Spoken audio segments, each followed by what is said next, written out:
normally we go live virtually with everyone, different locations. Now we're all together. So again, this is our cross-generational live, and we are discussing just the communication gap. How can we move forward? So you may ask us, well, how did we get here? Well, we got here because we did a live with Destiny. I think it was a month ago or some weeks ago. Time passes so quickly, we can't even remember. But we did a live, and one of the things that Destiny brought forward was she sometimes thinks that the older generation may not necessarily listen to just the things that they have to say, and they too are leaders and have very good ideas that are worth listening to. So after she said that, we made a commitment to Destiny that we would definitely make every effort to have this kind of discussion, because let's face it, if we are supposed to be our brother's keeper, and more importantly, we as the older adults also are responsible for the younger adults to ensure their success as we move through life. So here we are. So we have Miss Louise, the main troublemaker. And guys, in case you haven't noticed, I put Destiny in between her and me because she may slap me and set me straight all the time. But anyway, so Miss Louise is, should I say that she's, the more mature of the bunch of us, just to say it more eloquently? So her name is Miss Louise Williams, and she originated from South Carolina, and she's a transplant, I should say. She could have transported though, who knows? Anyway, so she's a transplant to New Jersey. She's going to stop me, guys. I'm going to pay for this afterwards, I assure you. But anyway. So she's a transplant to New Jersey. She has a bachelor's degree, and she, believe it or not, is the financial secretary back in the days of Second Baptist, right? And in addition to that, she also worked on the budget program for the federal government. So don't mess with Miss Louise when it comes to money. Don't think you're going to hoodwink her. She's going to those numbers don't add up. So that's a little bit about Miss Louise. So thank you for joining us, and thank you for agreeing. All right. Thank you. And of course, now we have Destiny Hilliard Thomas. And as I told you before, so this actually live was, birthed from our last live with Destiny. Destiny is the academic manager at Job Corps. She's also the owner and founder of the We Move, which is a statement t-shirt business. So of course we will be dropping those links in there. We support each other, so make sure you support Destiny. Miss Louise, what business do you have besides giving trouble? All right. We'll pass. You pass. Okay. And then in addition to that, we also have the lovely Dr. Carla Cook, who she is the founder, director of Sanctuary of Hope. She's also an author of On Being Well workbook.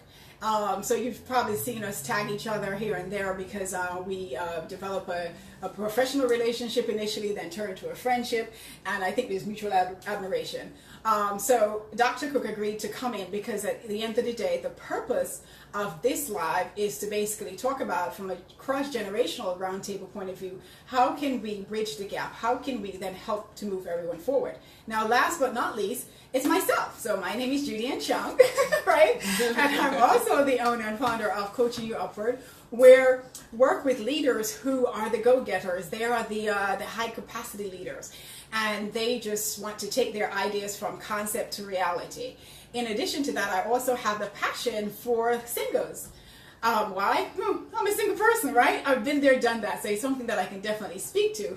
But in addition to that, what I really wanted to do is to be able to, a single person, when you're married, divorced, widowed, or just never be married, well, I said married, right? That wouldn't be included, now, wouldn't it? Anyway, so the point I'm making is, as a single person, whatever category you fall in, that you basically be able to refocus and revision and reclaim your life and go after the rewards that are stored up waiting for you to just claim them in terms of your calling or your purpose. So that's a little bit about us. And again, guys, for those of you who haven't shared the live as yet, please make sure you go ahead and do that. And Ephraim, nice that you are watching us. Thank you so much, from South Carolina. Oh, okay. All right. So Ephraim is bonding with you. He says, is a fellow South Carolinian. So there you go. All right, guys. So for the rest of you who hasn't shared so far, please do go ahead, and I'm just going to share to my page. So just give us a quick second here. This thing wants to do a install. That will be overnight. So, okay. And guys, as always, as I will tell you over and over, this is not going to be a success unless you participate with us. We don't want to just talk amongst ourselves. We want your participation. You may also think that I'm too old for this, but if you have kids, your kids will definitely, we'd love to hear our thoughts, because it will also impact your communication with them. And when I say kids, it could be also be adult kids. We're moms, our kids, no matter how old they are, married kids, we call them kids anyway. It's just part of life. They have to just deal with that. But anyway, we love them anyway. So which guys, is part of the reason for the conversation. Exactly. Because we want to stand in our own right. As adults, as professional people. Yeah, so this is going to be an important conversation. You're definitely going to not want to miss this. As Judy said, just please go ahead and share and tag someone. As you can see, we're all women here, so we're focusing on cross-generational relationships among women. Mm-hmm. And our sisterhood is so significant and important. So as you're sharing, I just thought I would say a few words and invite you please do. I want you to do that. Make sure you hang in there with us and participate in the conversation. Right. And even though we're all women here today, at the end of the day, men may have similar concerns. They may be slightly different, or they may be framed differently, but the foundational, issue could also be quite similar, or in some cases even the same. And men, we're not going to leave you out. We are going to have another series where, obviously the men would be more, dominant here than just us women. So just to kick off, I think one of the first things that we should do is, Destiny, why don't you share first as to why you felt that was important, and let's go from there. Okay. Well, hello again, everyone. Thank you all for tuning in and joining. The main reason why I feel like it's important to have this conversation and to connect the various generations and to have this open dialogue is because, just personally speaking, as well as speaking with peers of mine, there's just seems to be a disconnect on a personal level as well as a larger level, on almost a national level, I guess you can say, in regards to, if you want to look at, I guess, from a social standpoint, you had the civil rights movement, which was, you can't compare it to anything, but they are at this time kind of like transitioning out. That generation, back in the 60s and the 60s and the 50s, they're now in the 80s and 90s, and some have already passed on. So we have now another movement, Black Lives Matter. There's just so many different organizations who are, grassroots organizations trying to fight against discrimination. Primarily right now it's police brutality, and not only police brutality, but also holding when police brutality occurs, holding that individual accountable and making sure that justice is served.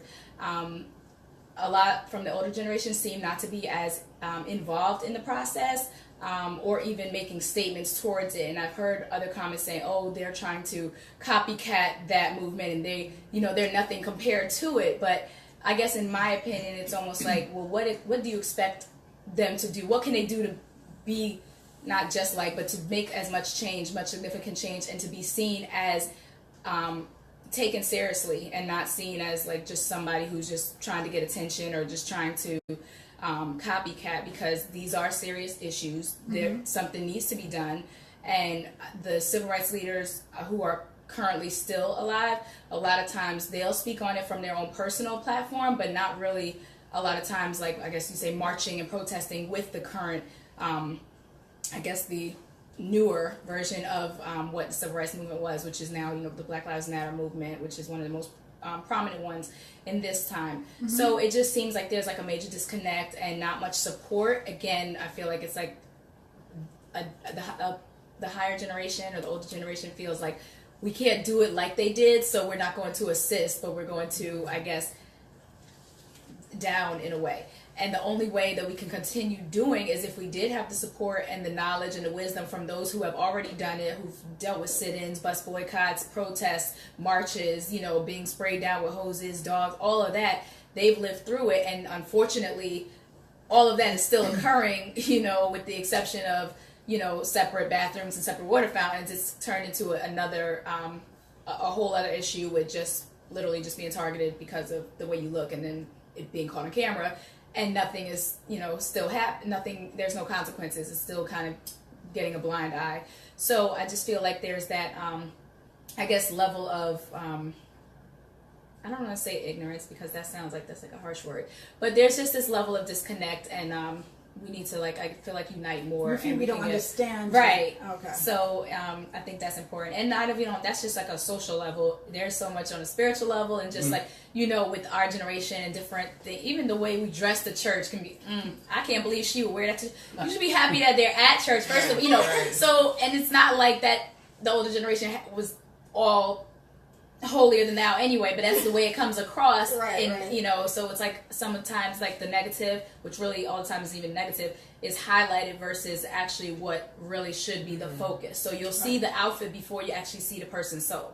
Right. So I think that that's a disconnect. And then my last thing I'll say before you continue is in regards to what I just stated, the level of respect, you're not supposed to challenge somebody in my age group. If I feel like, I guess she stated something disrespectful, I'm not supposed to say I'm disrespected or speak out, even though we're adult to adult. Because she's my elder, I'm supposed to just stay silent and deal with it and never voice my opinion because I'm supposed to stay in a child's place. Right. Even though I'm almost 30 years old, that's just how, and I feel like it's more prevalent within the Black community. It's just like that level of I know, a lot of my Caucasian peers, they kind of, they're on the first level, but first name basis. They don't really. Whereas with us, it's always like, oh, if you're old enough to be a parent, which I understand, but it's almost like it hinders the connection of relationships in a way, and it causes that whole you don't have a right to say this because I'm older and what I say is law,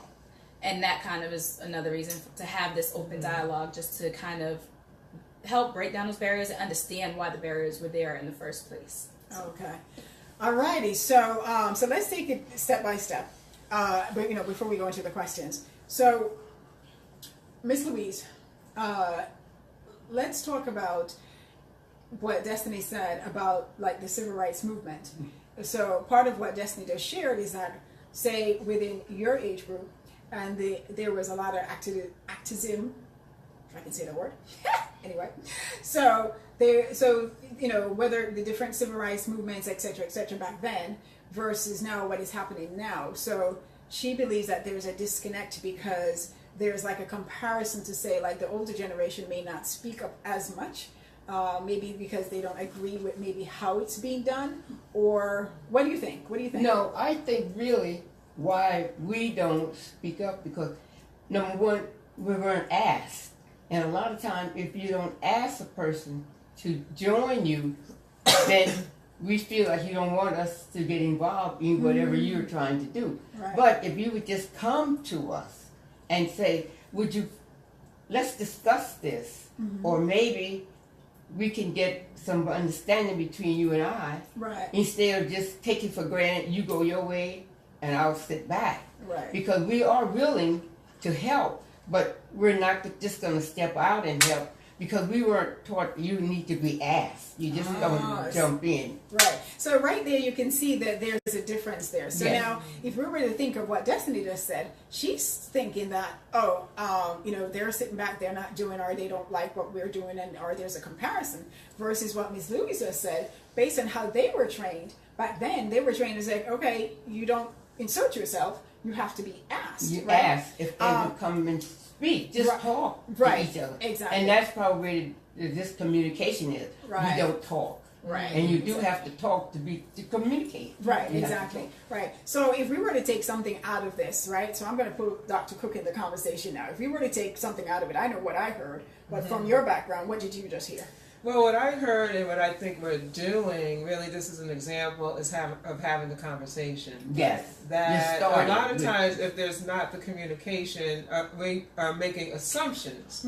We can only understand from what we see, and then also from what it appears to be. Right. So I think, Destiny, to your point, that it feels like for your generation that you're out there, you're doing the work, you see all of the misjustice, you know what the history is, and that the older generation, you know, they marched and they did all of this, and you're wondering, like, where are you? Right. We need your support. We need your help.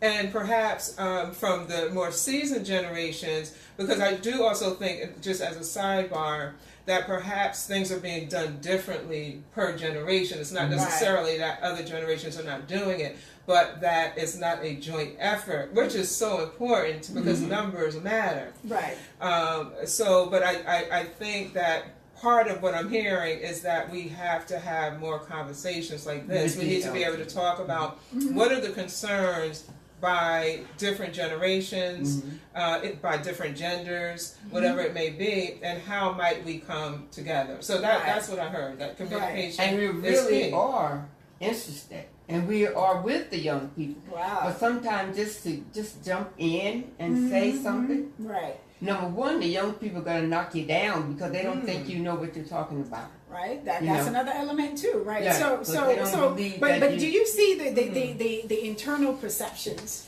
that may not be accurate, even when It just is not hearing accurate, right? but if you don't talk, you don't know. Exactly. Because you, Miss Louise, just said they probably think we don't know what you're talking about. You're not relevant because you're older. Exactly. Right. Okay. And then you're now thinking that there is a comparison, or they're not willing to help. And we literally just heard, even just between you two ladies right now, what a clear disconnect is, right? So if we were to take anything away from that, what we could say is that from a learning point of view, we'll say, okay, first, because of the generational differences in how she was imprinted, Miss Louise, and how you were imprinted, we say, okay, so the first thing is communication. And so to get to that communication point, she's saying, ask me.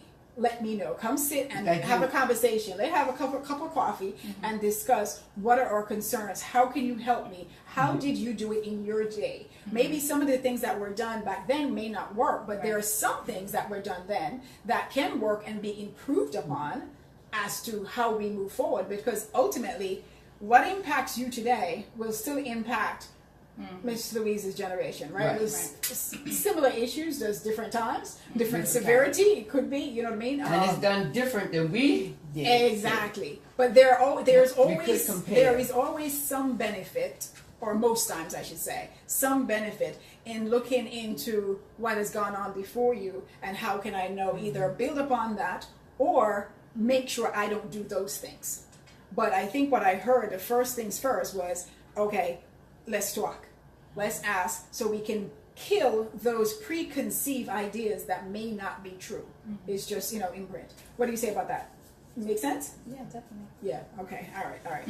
You know, as you're talking about this, because I'm sitting here and I think it's interesting that a lot of times, not just here at this table, but in life, there's a pattern that happens that we feel like we're judged, or there's a perception that we're like not in support of other people, or we want to hold other people back. Like there's a very negative undertone. Not suggesting that we're negative, but as I'm sitting here and I'm thinking a little bit about this, I think sometimes in our experience, when we've been in situations where there has been a lot of judgment or a lot of negativity, sometimes we expect that. Right. When we go into new situations.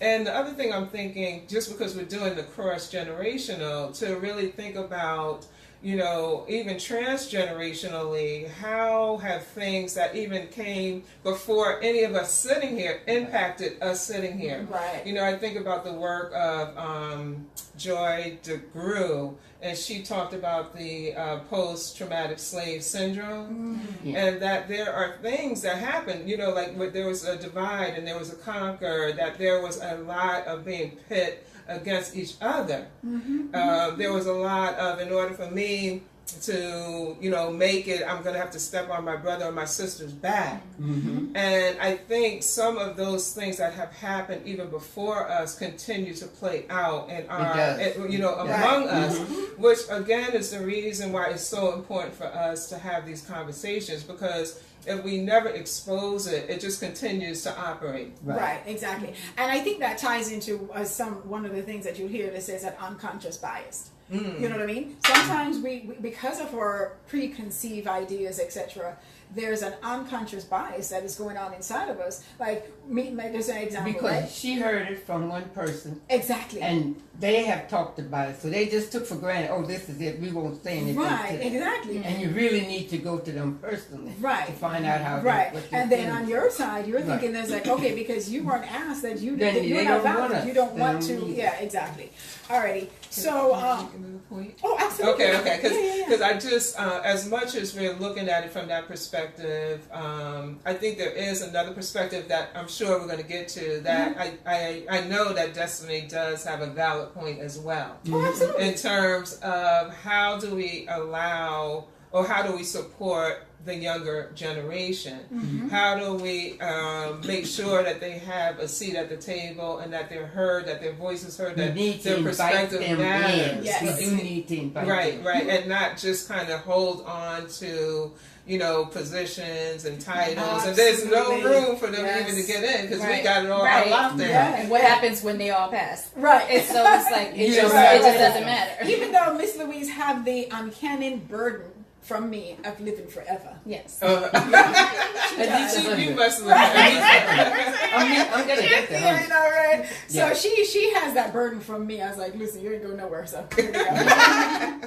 All right. So yes, I mean, I totally agree with you. And the point is, what we are hearing, to me, have complete value from both sides, because at the end of the day, what is bringing out is in some cases the misconception. You know what I mean? And then if we don't talk about these things, just like how we're talking now, we don't realize, like, you know what? There is value in the older person. There is also value in the younger generation, because they have to carry on our legacy. And if you don't support them, if you don't support them, they won't be able to. Exactly.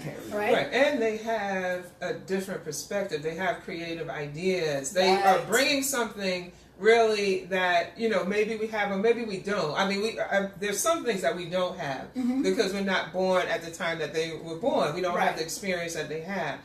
At the same time, and I think we're all saying this, they don't have what we right. Exactly. And we had things that we know now probably is outdated.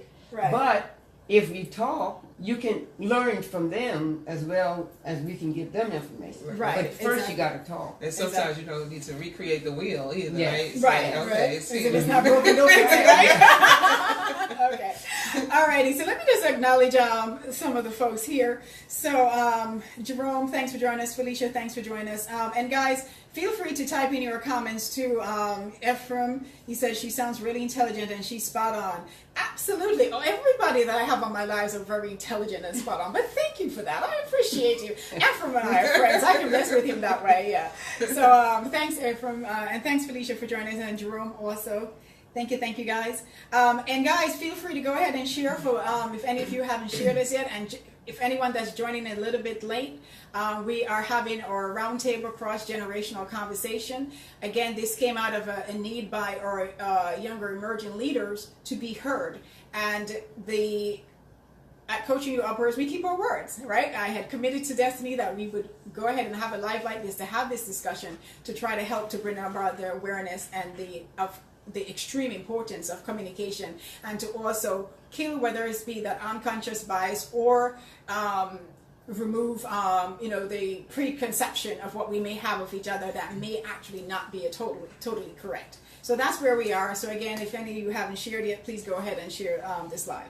All right, so let's just jump into some of the questions that we have. We had discussed prior. All right, so I'm going to go directly to Dr. Cook and also Miss Louise.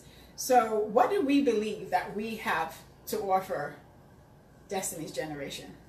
Well, we have life experience. Okay. And I think that that's important because if you think about it, a lot of times we say, like, what would I tell my 20-year-old self or my 30-year-old self? Like, through the journey of life, we've gained some experiences, we've gained some wisdom, we're able to take a look back and be able to share with them from a perspective of looking back. Right. And so I think that that's really significant. That's important that we've gained some wisdom that we can absolutely share. And I think the other thing that we have to offer is our support and our love. Yes. Because, you know, that this generation, your generation, you need that. I mean, we all need it. But I also think because the times that we are living in, and in many ways you are more on the front lines to some of this.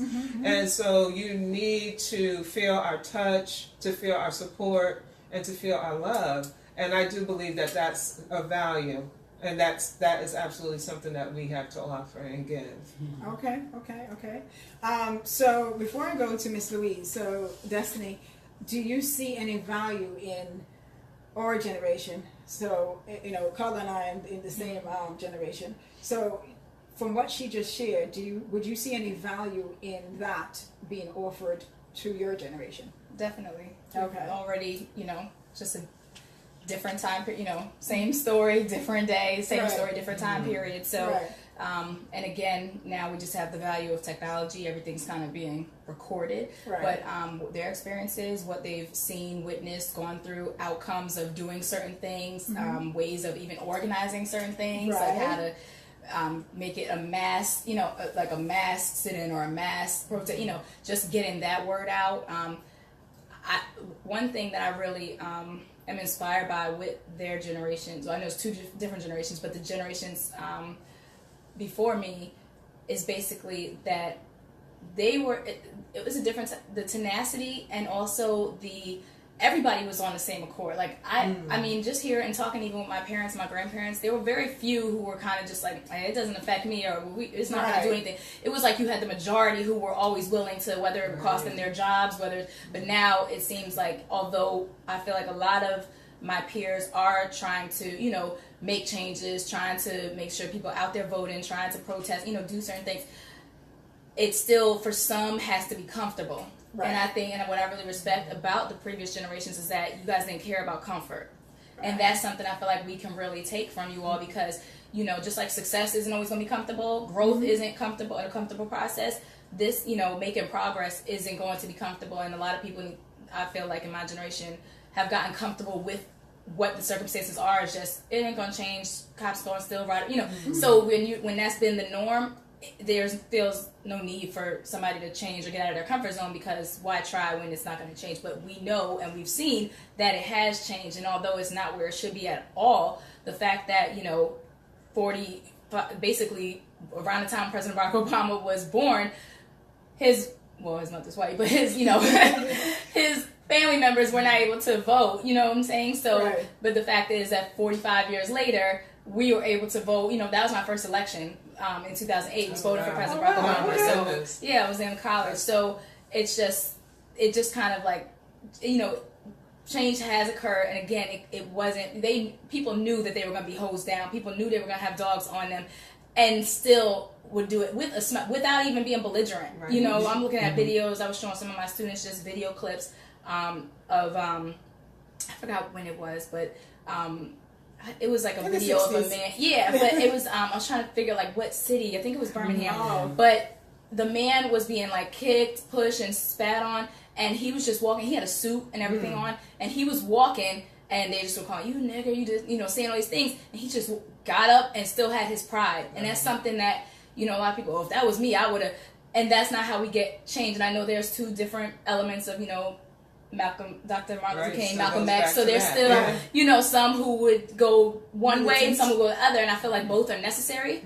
But, you know, I just feel like we can definitely take a lot from both of your generations, and on a personal level can take a lot of that even outside of just these social realms with society, but within our own lives, just that perseverance, that strength, and that just, I guess, just strength to move on, move forward, and to be uncomfortable. Right. We just like being comfortable. Right. And that's what's causing, I guess, our demise, so to speak. So you got to step out. You got to be uncomfortable for growth. Right.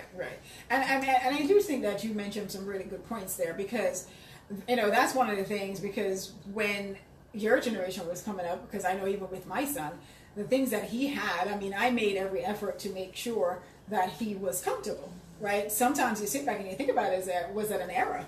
You know what I mean? To a certain degree, you know what I mean? Like, because of the things that we went through, we didn't want our kids to experience those things. Right. But, there is no manual for being a parent, right? You try to do the best that you can. Right. So, in some instances, okay, we did the best that we can, but probably in other instances, we probably did too much in making so comfortable that you don't understand what it means to be uncomfortable. And it's only when you're uncomfortable you truly grow. Right? Any kind of transition, any kind of growth, 9 out of 10 times it comes with a level of either pain or discomfort. Right? So I definitely agree with you there. But you know what? Now, in my generation, right, we were really uncomfortable.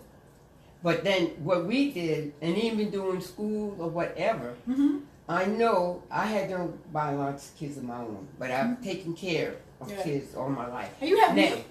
among many others. I have about 100 kids, and I do have them. If I count them up, I'll have like 100 kids. But even with my siblings that's younger than me, I always thought that I needed to give them more than I had when I was in school. Right. And and it goes from every generation. Because I could remember when my younger sister and brother was in school, I made sure that they got, even if I didn't have. Right. Because I didn't want them to grow up like I did. But a lot of time, and parents have seen it, it's wrong. Right. Because you need to let them not suffer, right, but be uncomfortable and work for what they need, and not give them as much. And each generation it gets worse because what you gave your child is going to be more than what your parents tried to give you, because you don't want. And even though you had the best, you still want more for the next generation. And you see, it comes from a place of love and a place of not wanting them to suffer. But I think where we probably, in some instances, could improve is to create a better balance of how we show that love, by whether we give them too much or too much comfort, etc., etc. But because, it's not their fault. It's not their fault because we create the monster. Exactly, right? Not saying that they're monsters. No, but we create the dynamic. The dynamic, right, exactly. So, it makes completely sense. So I guess, again, one of the other takeaways that we can see here is that from our generation, we have the responsibility to create balance. And, we are most, I think I speak for color, like, we're done with the kid thing. That's for me too. That's for me too. That's what she says, right? Okay? But at least your generation then, right? They will still be considered about having kids. So, again, one of the lessons that we can share with your generation is to say, okay, in some instances, we definitely could have improved and didn't get it completely right? And again, there's no parent manual. Well, there's never going to be a perfect situation. No, we'll never look for a perfect balance, but at least close enough. You know what I mean? Yeah, I think, Destiny, your generation is in a unique position. Yeah. In that, yes, you want your children to go further than you, but then as we begin to look at the climate and at change, there's also a understanding that you have to prepare your children differently. Right. Now, it's not that our parents didn't necessarily feel like they had to prepare us, but they felt like things had changed. That we're not. They had more to give. Yeah, and they felt like, just in terms of the climate, like racism was being eradicated, and that we had arrived, we made it, that we could sit in universities and in prominent positions and be accepted. And I think now that we see the way of the world, it's not that way. Right. So it's a unique position of, yes, I want my child to go further, and they can go further because there's so much opportunity. At the same time, I see the climate. We see the writing on the wall in terms of how things are going, and how is that going to affect your children, our grandchildren, great-grandchildren. And so I do think it's an interesting position to be in, and I don't know if there was a generation that has had to be in that similar position, maybe during the civil rights, because you still felt like you wanted to go, have your children go further. And that's what it was. They wanted them to be greater. To be greater, to amount to something that we didn't have the opportunity. Right. And from your generation, you really have all the opportunity in the world to do better. But sometimes doing better is not better unless you do it on your own. Sometimes you can't expect no one to give it to you. Right. And they expect a lot because each generation expects more from their parents. Yeah. I mean, well, I think that's a fair comment. But I think going back to what Dr. Cook also said, though, is that, okay, your generation is in that unique position because you've seen the areas that we need to improve upon, and you've seen how it's impacted your generation. So then now when you have kids, you get the opportunity to say, okay, well, how can I do better than my parents' generation did?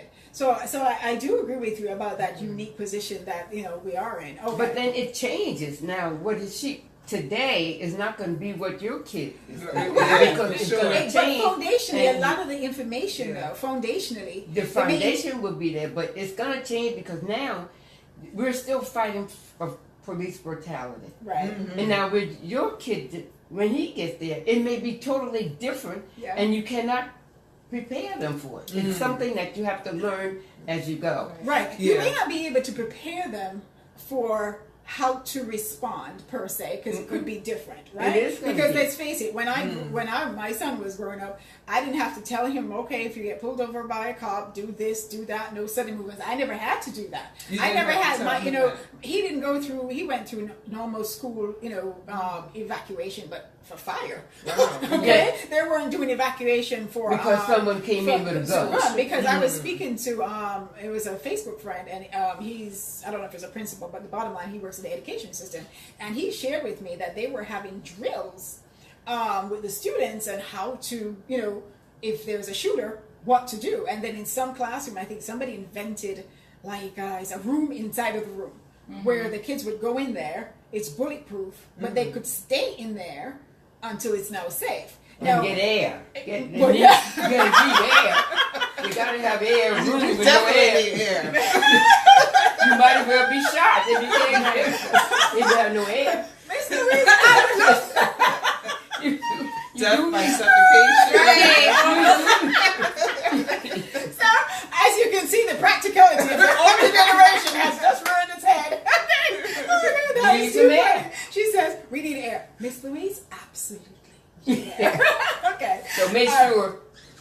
Go ahead. No, I was curious about Destiny. Do you feel like in raising your child and your generation that you do have different struggles than older generation, and what that's like to be in that position? I do feel like they're different in the way, I guess, of how he would be approached versus. So I don't have to worry about telling him, make sure you use this, make sure if it says that, if it says color, you got to use this, or if it goes to back, so that's not my worry in that instance. Whereas my instance is more so when he is about, and my son is already in the 91st percentile for his height. And, so my son is probably going to be tall, right. So he already will look older. He's going to be seen as a threat. Just the threat is the color he was just born with, and then of course his height, he's gonna right. So, and I also, and then just even playing, so he can't play outside the same way, even if he so my husband plays with both of our sons. I have a bonus child, so I have a stepson, and so they all play with these Nerf guns that, they're not the Nerfs or whatever, so they play in the house. And even I'm skeptical even when we go outside and play with it, just because even as stupid as it sounds, because they're colorful. But again, other people have been shot and killed at 11 and 12 years old by playing with a toy gun when nobody else was there. Right. Within 10 seconds, and they're free. You know what I'm saying? Right. So it's like that fear is just like, okay, how many times will he get approached by somebody? How many times will he be driving somewhere, you know, and he just gets pulled over and he gives an attitude or something, they don't like it, or, you know, just like, oh, I shouldn't be pulled over, just literally standing his ground. Or just tries to do everything right. Right. So, or in college, how, you know, if he doesn't go to an HBCU, if he goes to what we say PWI, predominantly white institution, if he has a roommate like the girl who, you know, tried to poison her roommate, or who put a bloody tampon or something in her and didn't get in trouble, you know, it wasn't a hate crime. So those are that's what I'm kind of like focused on, like, and that's what I think you were saying when you said we want them to go further and be very successful, but it's like at what risk?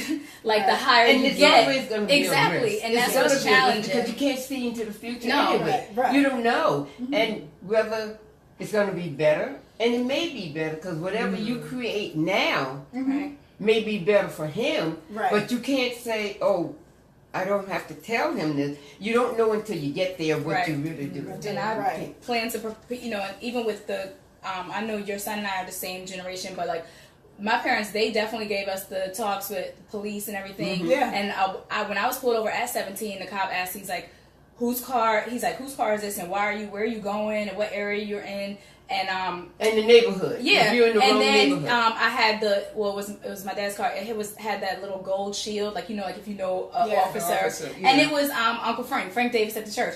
He had I guess give my dad. It's basically, I guess, supposed to help you out when you get pulled over. So so the guy was asking, and he's just like, you know, where'd you get that from? Who's his dad? And I was telling him, you know, I was like, oh, it was my uncle, and I gave him the name. He was like, well, what unit is he from? What's his title? And I didn't know what he was. I was like, I know he's an officer, but come find out, I think his title was like sergeant or something. But I didn't know. I'm like, what? And I know those are not standard questions that he would just ask. And he ended up giving me 2 tickets. He said I was following and I was speeding, which I'm like, okay, one or the other. But he gave me both tickets. So I'm just like, all these questions. But again, my dad, both my parents, but especially my dad, had always said, like, and I was I'm like you, I'm like a firecracker, like I'm like I would if it wasn't like a cop, I would have been like, excuse me, so why'd you pull, you know, I could see myself doing, and then you got scenarios like Sandra Bland, who did know her rights and said that, and again, you know, so it's like you gotta become somebody you're not because you want to make it out alive, and that's right. So those are the things I think about when raising my son. Right. But you know, even it happened to me, and I was older than you because I was going to work down Fort Mama, and a cop pulled me over. He, like you said, he said I was speeding. And I probably was, but she got that fit. And I probably was, and I had a shield from the police department because state trooper, because my nephew was a state trooper, and that's what Frank was state trooper, and he wanted to know always where the shield came from. Right. And I told him that my nephew, and he didn't ask me like what his rank was, so he just let me go. He was very nice because he respected another office. And he let me go where yours didn't. And you don't know who and everybody's not the same. We know they're definitely good cops. Yes. Probably more than bad. However, you don't focus on the bad. You know, you don't say, oh my gosh, we have just so many healthy people here. You be like, no, we got so many kids who are diagnosed with cancer. What are we going to do about that? We're not going to say what are you going to do about the healthy people. So again, you're focused on what. So when people always say, well, all lives matter. Yeah, that's true. However, all lives are not being the ones who are being attacked in this realm. So that is why we're highlighting what is going, because it bothers me when people always say, not, you know, some people always have this like, well, you know, you're highlighting, okay, you don't, I saw a meme before that said, you don't have somebody who has, you know, HIV run into a breast cancer walk saying, hey, but I have HIV and you're not doing I'm not having a walk. Like, that's not the focus right now. They're focusing on a specific issues. There are several issues. There's people focus on LGBT. People focus on, you know, every different, at the time. You know, a group, a marginalized group. Okay, so of course it's not going to be an organization just of, you know, white men. They're the least marked, you know, so they're not. So again, I mean, I guess you could say KKK, but I don't know. You know what I'm saying? So there's no, you know, so somebody made a comment like, well, there's NAACP. Why isn't there a WACP? I'm like, well, it can't, you know, everything just like HBCUs was because we weren't allowed to, so it was just to help further us since we were being blocked and prevented. The other group was not, but now being that there is the focus on equality, now certain groups feel like they're being marginalized because now we're being seen as equals in some aspects. So, you know, it's just like... But I will say this, when people ask me those kind of questions, I do not answer, because I'm probably not going to give a polite response. For the point of it is that we all know that these organizations, it was birthed because of pain. If you weren't feeling that pain, there would not be a reason for such an organization. So when somebody asks me that, I think that's an intentional ignorant state question, so I don't respond. All right, so let's circle back a little bit, and I'm also watching the time. So as you can see, our younger generation is very aware of all the things that they have to deal with, right? But it's not only those issues that we have, which are, you know, those real life issues, but some of the issues that, you know, the areas that we also need to focus on, and like, how do we also impart and communicate from a social, professional, as well as spiritual point of view. So let's start with whichever one you're comfortable with. Would you want to go social? Or? Wait, I'm sorry. What do we do? Can you repeat? I said, so one of the other areas that we have cross-generational concerns would be from a social point of view, a spiritual point of view, or a professional point of view. Okay. So let me kick off first, just for clarity. But also, I just want to acknowledge some of the folks. Okay, Denisha. Hey, Denisha, that's my niece. She said it was a safe room. Yes, thank you. So for the guys who, I guess she was listening to me describe that wonderful room, which is scary for the kids. But one of the things that I think we can, as an older generation, could also impart. Destiny slightly touched on it when she mentioned about maybe dress and things like that, right? So let's take it to the professional realm. So I think from a professional point of view, I have seen where I have staff come into the office and I'm like, oh my Lord. Okay? Because the dress is just unprofessional. So now there are different kind of organizations. There are some that you can be a lot more casual and some that are very corporate, so you have to dress the part if you want to go ahead. Right? So if you don't want to go ahead, you're welcome to do whatever you want to do. You know, you'll be blacklisted without even knowing that you are being, you know, blacklisted because you don't dress the part and you don't suit the company's culture. So you basically can't represent the company's culture properly, even if you are brilliant. Right? So that is one of the things that I think that, you know, we can actually speak on in terms of how do we present ourselves. So who wants to? Well, that means in my generation, when I worked, because when I worked, starting to break back in me. Way back when. And 60s, working in an office, that was really a big deal. Because we were not working in offices. Right. Now, and we had to dress appropriately. I mean, dress well, as you would say it. And I still have that in my mind, that if you're in an office or you're where you are supposed, that you meet people every day, and you come in contact with different people, not even your own person. You know, I still think that is a way how you're supposed to dress. I do, because I'm from that generation. Right. You know, and if someone comes in, even girls, when I worked, we didn't even wear slacks in the beginning. When I first started working, you had to be fully dressed. Right. And meaning in a dress. In a dress skirt or a skirt. There were no pants. No pants. Wow. And then it got to the point where you could wear pants, which was fine. And then it was a way how to wear pants. There's a way how to wear a dress. You know, because I can put on a dress and she can put on, and the same dress looks different on each one of us because one know how to wear it and the other one just throw it on. And we were taught to be the best you can be and look your best. Right. And I still feel like that. And the younger generation now feel like if I want to wear my boobs out, it's up to me to wear my boobs out. You know? And I still, being from the older generation, I will criticize. I will, because that's me. Right. And I'm sure I'm wrong, maybe, for criticizing. And like you mentioned before, church, their God. they better be, some of them that I see, they should be glad they're not mine. They're not mine, because I would not, would want to allow my child to come the way some of the women dresses. Right. Because me being old, now maybe I need to change, and I don't think I will ever change to be to that. Right. And I think all parents should tell girls, especially the girls, how they are supposed to carry themselves. Whatever you're wearing is supposed to be appropriate for the occasion. Right. Well, I mean, you want to? Okay. Yeah, I just want to say one thing. So to piggyback off what Ms. Louise said, so when she's made the comment about how women dress in, church and their parents should, so you have a generation who the parental dynamic is not the same as your so yes. Then you have, so that's my, I guess, issue with the older generation. The judgment comes before yes. I don't want to use the word correction, but the assistance. Mm-hmm. So if you feel like you're trying to, I guess, mother her or mentor or model for her, and you feel like it's inappropriate, just in general, not even just for church, but just in as general. A woman to, I guess, show her true beauty without showing everything. Right. I just feel like from what it seems the older generation does is talks about it.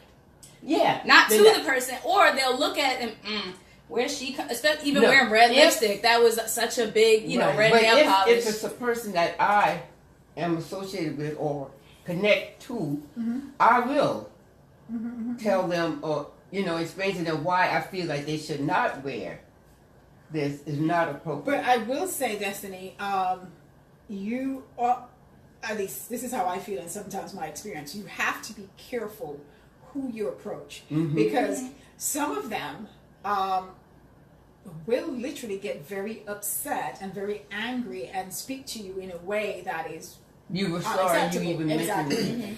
So I tell you a quick story. I was at the gym and there was this young man there and his pants was down. Now that is something that I'm so sorry. I don't like I will take it to the grave. Your pants is supposed to cover all your behind, okay? I mean, don't wear it like Urkel, but it's supposed to cover your behind. So it's a huge pet peeve of mine. I remember one time my son came in the house. Now, it wasn't all the way down, but it wasn't where it's supposed to be. I was like, come here. Because I will not tolerate it at all. Right. Not even in the house. You do not wear your pants like that. You need to pull it up and look the appropriate part no matter where you go, because at the end of the day, if you do not carry yourself a certain way, you will be labeled, you will be stigmatized, and you will not get a job, and you won't get a job, and you won't get elevation and other opportunities that other people would get because of how you dress. Right. Now, I said to that young man, he was with all his friends, and I said, okay, how am I going to do this? Because I don't want to embarrass him. So I reached over to him. I said, hey, can you come and help me with this weight? I did not need any help with the weight. Okay? But you needed to But I wanted him by himself. So I called him over and I said, hey, I really don't need your help. I wanted to talk to you. So he was like, about what?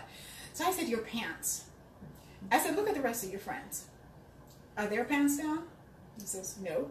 I said, only you. I said, would your mother like that? He goes, no. I said, so why don't you represent your mother even when you're not with her? You know what I mean? Represent your name. Represent who you are and your family. So he was like, oh, okay. So I said, don't pull it up now that you're talking to me. After we done talking, go ahead and pull it up. So he goes, I don't care. He yanked it right up, right? Now, somebody like that, I mean, and I remember when when I was talking to him, I had my headset and I actually had a friend on the phone. And he said to me, don't do that next time. I said, why not? I mean, if we don't help, how would they know, right? Yes. But I've also had instances where I have said something and, they took it a different way. Was really offended, etc. Even though I tried my best to do it as calmly and because I believe in teaching and I don't believe in embarrassing and try to make the person feel less than, right? Because that's not the goal. And it's not about me, it's to help you, right? So I think in some instances where the younger generation is receptive to enhancement, right? Then I believe it's good. But then there's also that perception, as you said, where, they criticize before they assist. I don't know if that's a generational thing or is it a human thing? That's a human thing. We tend to, sometimes we tend to do that. And that's just my opinion. I mean, I think in the church realm, I feel like that's generational. Oh, okay. Like specifically in the church realm, like and then if again when you don't want to go up to somebody, because I understand like somebody comes up if they're like, girl, you need to, that's a little too tight. I'd be like, okay, but again, not only saying it initially, but trying to just build that relationship with it. Because if you can see somebody, you can look at somebody and you could see some of the experience. You could look at somebody and some people's eyes you could look at and I know their story. Even when my students come, before they even tell me like what has happened to them, who touched it, I'm like, I can already tell you what you're about to tell me. Them, yeah. So some people know that their, I guess, beauty is seen in their boobs or their, you know, like, so I want it to be, you know, so that's where their esteem is, or just they thought that it was a dress, so that's for church. That's what they, you know, they may not know better. So my thing is not only just addressing it by saying it like the first time. What I was saying is, rather than continuously, you got the same person you see, she always come up in here, you know, she got all them different kids that, you know, or she got a different man with her each time. Rather than trying to be like, oh, you know, we're having an event coming up, blah, blah, blah. Oh, would you like to do, I noticed that, you know, you got the kids, you know, I know my daughter watches kids. Trying to build that rapport and that relationship on over time. And then when you get that comfortable, like you said, when you say something to somebody, that's when you can, not saying that you have an ulterior motive, like I'm going to just get close to her so I can let her know about herself. Because that's in it for you. But when you do it actually genuinely, because you know that this person probably could use your system, not just in how they dress, because how they dress usually tells something about the inside. So that's when it's like, I feel like that's not happening. I'm in agreement with Destiny. I really think, and you've already said it, and we've said it here, I think even cutting across, whether it's in business, whether it's in the church, part of what we really want to do is have or establish a relationship with people, or have mentoring relationships with people, and meet people where they are. You know, and I do think that very often there is this judgment without understanding people's stories, and sometimes we say we understand, but our actions speak otherwise. That we have to allow people to have their own journey, and part of their journey may be that they were not prepared. You know, we're looking at a generation in church that this is their first time being in church. Like for myself, I mean, I was in church as a child with my grandmother, but then I did not go to church as a teenager, and even as a young adult. You know, so I'm not church necessarily. I have my own sense of how I want to represent myself. But I do think we're looking at, you know, people who they have a different understanding of church. They don't make a distinction between what I wear here and what I wear here. And I think it has to be okay. You know, and that if we can form relationships with people and then begin to talk with them about our experience, or, you know, help share with them historically what that means or what it represents, I think people will be much more receptive to change. And I think it'll be a deeper change, because nobody wants to walk around feeling judged or shunned or looked down on. I think we really, and as women, you know, since we're sitting here as women, I think we can. I know we can do better. And I think we have to do better, because we don't understand who we're pushing out of the church or out of business, you know, places. We are here to connect, and then they have, you know, they can make their own decision.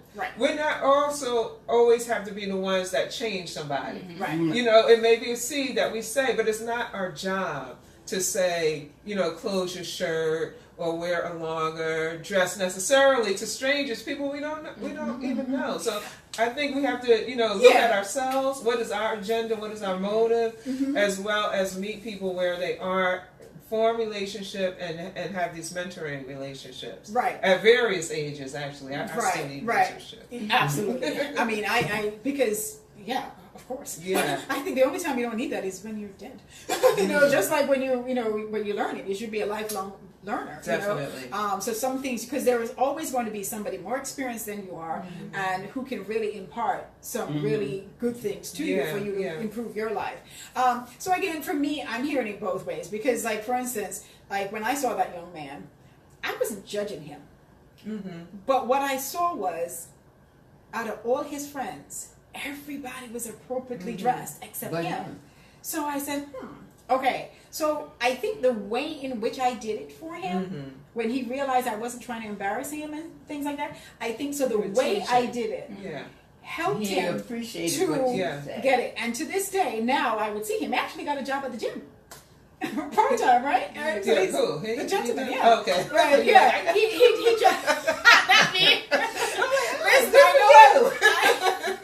I know I'm Jamaican. We have a lot of jobs, but Alrighty, so in the interest of time, because we're coming up on the hour, see how quickly this went through, and we didn't even get to scratch the surface. Yeah. But I think though one of the things that I should really touch upon is, well, actually two part, right? So try to make our answers as quickly as possible. But before we go there, one of the questions we ask here is that how can we discuss triggers in both the older people as well as the younger generation? So, Miss Louise, starting with you, what would trigger you about a young Destiny's generation, or even younger, or just what would trigger you in terms of making you feel like, oh gosh, they just don't get it. What is their problem? You know what I mean? If you were to ever think that way, what would be a trigger that would irritate you per se? What I would think would be once you see this person or a person that you think they don't get it. Right. It's still the same talk. Go to that person and just say, let's discuss whatever I don't like about you or something that's not going on that I think. The first thing is to talk. We really do have to talk. Mm-hmm. If we don't talk, we'll never know what you're thinking, or you won't know how I'm thinking. Right. If we don't talk, or I asked you, maybe can we discuss this or not? Right. Yeah. But so that's great. But in terms of like, how would that trigger you? Like, for instance, what would Dr. Cook do, or me, or Dentistry do that would trigger for you to want to speak up? Like what? Because if I saw you and you were really being disrespectful, say, to even a younger person, because either or an older person, and that would trigger me to find out from you why you are disrespecting them, or had they done something to you for you to disrespect them. Right. Because there was once this kid on an Easter Sunday. His mother had dressed him nice, brought him to church, and his parents had just been divorced. Okay. And he was going through some changes because he was with his mother, and I guess the father, Right. And outside the church, and he was really tearing his mother apart, like, oh my God, like really being, and being me. Ugly. And I did. I went over to him and his mother, and I said to him, I said, why are you disrespecting your mother? And he said, I'm just mad. I just stay mad. Because he was mad because they were separated. Right. So I said to him, I think what you really need to do is tell your mother you're sorry. And I asked him, who bought the clothes that you have on? Your father or your mother? He said, my mother. I said, well, then you need to tell her that you were sorry you spoke to her that way. And I said, next Sunday, when you come to church, I said, I want you. I said, you know who I am. I want you to sit by me next Sunday when you come to church. I said, because you're too disrespectful to your mother to sit with her. And that kid, to this day, has the most respect for me. And even his mother still thanked me to this day from talking to her son, because she had no one that cared enough to even, and I guess he did it all the time. Yeah. And to this day, that kid calls me up all the time. Even his mother still said, Miss Louise, I am so glad you spoke up to my son that day. Right. And you don't know until you speak to the person. I didn't know how they would react, but he was just too disrespectful. Right. So in this case, when I'm hearing that the trigger here was disrespect. Okay. So, well, for me, just to keep it short because of time, for me, that's a trigger too. For the most part, you can get anything out of me as long as it makes sense and you ask me in a respectful way. Now, if you're disrespectful about it, I don't even hear you. I literally mentally shut down, and I have not heard what you've said because you're being disrespectful. So for me, that's my currency. That's really big thing. That's big to thing. me Right. is a very So bad I know trigger. also, like in well, before I go to, let me just hear yours if you had any. Well, definitely disrespect. Right. I think the other thing I was thinking about is feeling like someone doesn't want to put effort into things. Like, so a sense of entitlement. You know, I think about teaching. I did some adjunct teaching at a college level, and you know, wanting a certain grade without putting the work in to get that grade, and then having that expectation that, oh, you should have given me that A, but you did nothing to obtain the A. You know, and I do think I see, I see that, and that is a pet peeve of mine. Okay. So Destiny, all right, trigger for you. To piggyback, of course, disrespect is one of mine, but also, I guess, silencing. So from the other older generation, I feel like it's the sense of silencing always.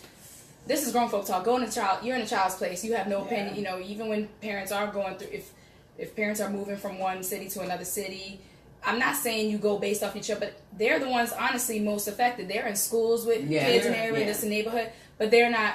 Their opinion is, even if you don't take it into consideration, they're not even included in voicing like, oh, it's going to be hard for me in the middle of a school year to make new friends, or it's going to be, you know, so just feeling silenced and unheard, or you're too young to have, you know, so many children are battling depression, suicidal thoughts, and actually acting on it. But a lot of people, my family and friends' families, like, they're 13 years old. They don't know nothing about love. They're not really heartbroken. But again, what's important to one person, we may not see it as actual love, or even in their 20s. So it's almost like your feelings are disregarded because you don't even know what I've been through. It's always like that back to the comparison thing. So I feel like just being silenced and unheard, that's like a real trigger for me. And it makes me want to go back and forth, which again is something that's taboo because you're not supposed to. So it goes, it's that cycle. Like, I think, let me just interrupt one quick second. I think you can go back and forth. I think it's how you go back and forth in some instance, right? Because you do have some parents who says, you have some parents, as you said, the whole seen but not heard kind of thing. I mean, fortunately for me, when I grew up, I'm trying to think with my mom, she had some of that, but I was going to talk anyway. I always made sure, I was still going to talk. I mean, I remember there was time where I was maybe upset about something, and you got that whole silence thing. I went in my room and I was talking. I know she could hear me, and I'm talking, right. But of course, I paid for it later. But the point being is that, I can agree with you about, the seen and not heard thing. And I also do I think I'm maybe right here. I don't necessarily have data, but just from what I've seen and experienced, which also could be a race difference in terms of the see and not heard. I think, other races sometimes have more latitude than we do. In some cases, I think they have too much latitude, but that's beside the point. But I do agree with you sometimes in the silencing, right? So I think what I would want to lead now into, just to bring us to a close, sounds awesome. Okay, thank you so much. So what I want to talk about, just to wrap this up, right, is what are some of the ways? Yes, guys, go ahead and give us some of those hearts. That'd be wonderful. What are some of the ways?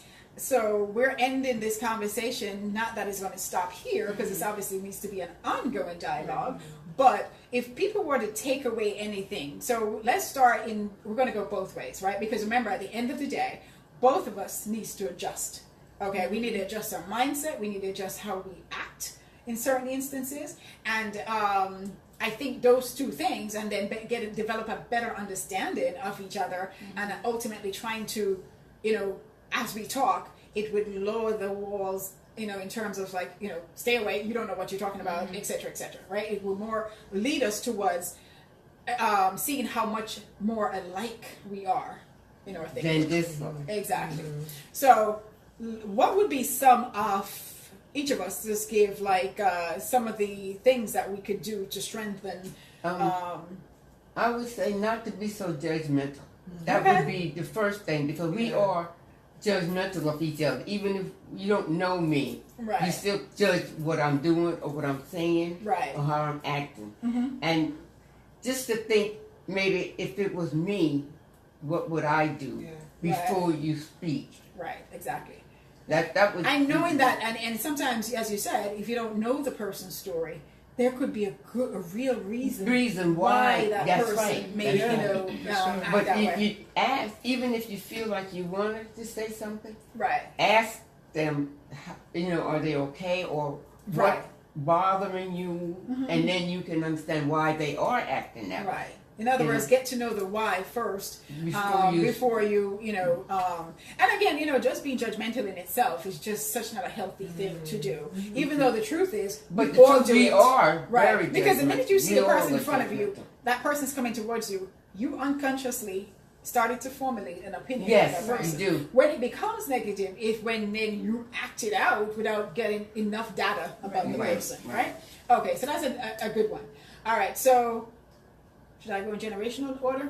Yeah, let's give Destiny the last word. After everybody get the last word. No, this is okay. So my last word is, I think, and you've said it. Let's seek to understand each other, as opposed to move and operate based on judgment. I think the other thing is let's give people the benefit of the doubt. Right. Give them first. Not always feel like, someone is there to attack or someone doesn't respect me or understand me. Let's give them the benefit of the doubt, have the conversations. And the last thing I think is so important is let's look at ourselves first. Right, exactly. And kind of begin to address, well, what are the areas where I need some change, or I need to challenge my own belief system and do something different for myself. When you point the finger at somebody, there's three pointing back at you.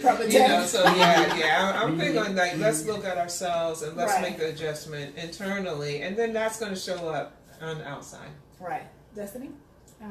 So mine is, trying to, reach out more to learn more from the above generations, because there's a lot we can gain. They're bonding. Yeah, right? So I don't have grandmothers anymore, so here we go. That's right. She just collects us. Yes. Okay. All right. I am. Right. Grandma Weezy. Right. There you go. But I love what you just said. I'm just feeling it, because I think it kind of brings us full circle. Yes. We're starting in a place of I don't feel a level of acceptance, and ending in a place of understanding. I think for all of us, but just that whole full circle, and what you said is just so poignant and so much a reason why this was such an important conversation. Thank you. Yes, thank you for bringing us together.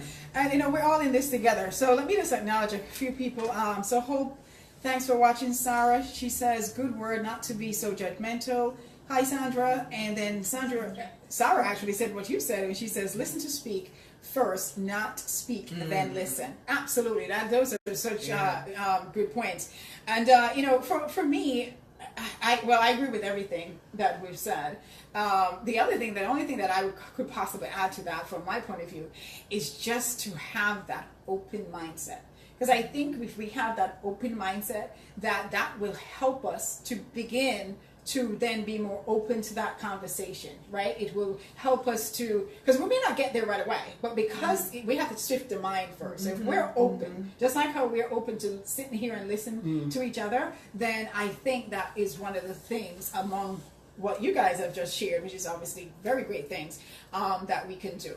So again, in the interest of time, we have to now wrap this up. So guys, again, I am the owner of Coaching You Upward, where I coach go-getters, I coach the high-capacity folks, and in addition to that, I also coach single women in an effort to get them to refocus, revision, and then get that rewarding life that is theirs to have.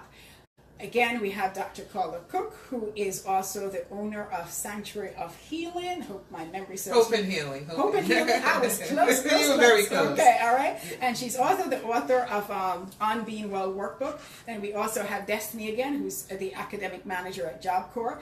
And we have the one and only Miss Louise, who's also now been dubbed Grandma Weezy. Okay.